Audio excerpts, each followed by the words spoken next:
ప్రేమ జంటకి అభివందనం. ఈశ్వర్ అనే బాలుడు ఉండేవాడు. ఇంటర్ వరకు టౌన్లో చదువు పూర్తి చేసి పై చదువుల కోసం సిటీకి వెళ్ళాడు.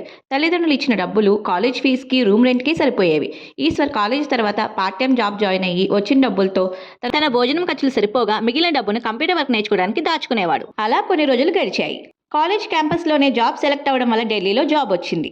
2 సంవత్సరాల తర్వాత ముంబైలో మేనేజర్ పోస్ట్ తెచ్చుకున్నాడు. అప్పటికే తన చెల్లికి వివాహం అయిపోయింది. కుటుంబంలో ఏదో సమస్యతో తన ఇంట్లోనే ఉండేది. అందువల్ల ఈశ్వర్ బాధపడేవాడు. తను బాధపడుతున్న విషయం ఆఫీసులో వర్క్ చేసే లతకి తెలిసింది.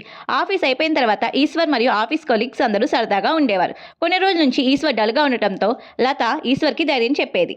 ఇద్దరు వాళ్ళ కుటుంబాల గురించి మాట్లాడుకుంటూ ఇద్దరి అభిప్రాయాలు కలవడంతో కుటుంబ పెద్దలకు చెప్పి వివాహం చేసుకోవాలని అనుకుంటారు. కానీ ఈశ్వర్ది మధ్యతరగతి కుటుంబం, లతది ఉన్నత కుటుంబం మరియు కులాలు వేరు. అందువల్ల ఈశ్వర్ ధైర్యం చేసి తన ఇంటి వాళ్ళని ఒప్పించి అమ్మాయి ఇంటికి తీసుకువెళ్లడం జరిగింది.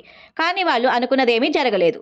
ఈశ్వర్ తండ్రి ఈశ్వర్తో వాళ్ళకి మనకు అసలు కుదరదు, వాళ్ళ పద్ధతులు వేరు, మన పద్ధతులు వేరు, ఆలోచించుకో అని చెప్పారు. కొన్ని రోజులు గడిచాయి. లత తల్లిదండ్రులు లతకి వాళ్ళ కుటుంబంలోని అబ్బాయికి ఇచ్చి వివాహ ప్రయత్నాలు చేస్తున్నారు. ఈ విషయం ఈశ్వర్కి తెలిసింది. ఈశ్వర్ చాలా బాధపడ్డాడు. లత, ఈశ్వర్ ఇద్దరు కలుసుకొని మాట్లాడుకున్నారు చాలాసేపు. ఒక పక్క ఈశ్వర్ తల్లిదండ్రులు ఒప్పుకోవడం లేదు. లత తల్లిదండ్రులు వేరే వాళ్ళని చూడడంతో మనం పెద్దల్ని బాధ పెట్టి వివాహం చేసుకోవడం కరెక్ట్ కాదు అని నిర్ణయించుకొని ఇద్దరు విడిపోయారు.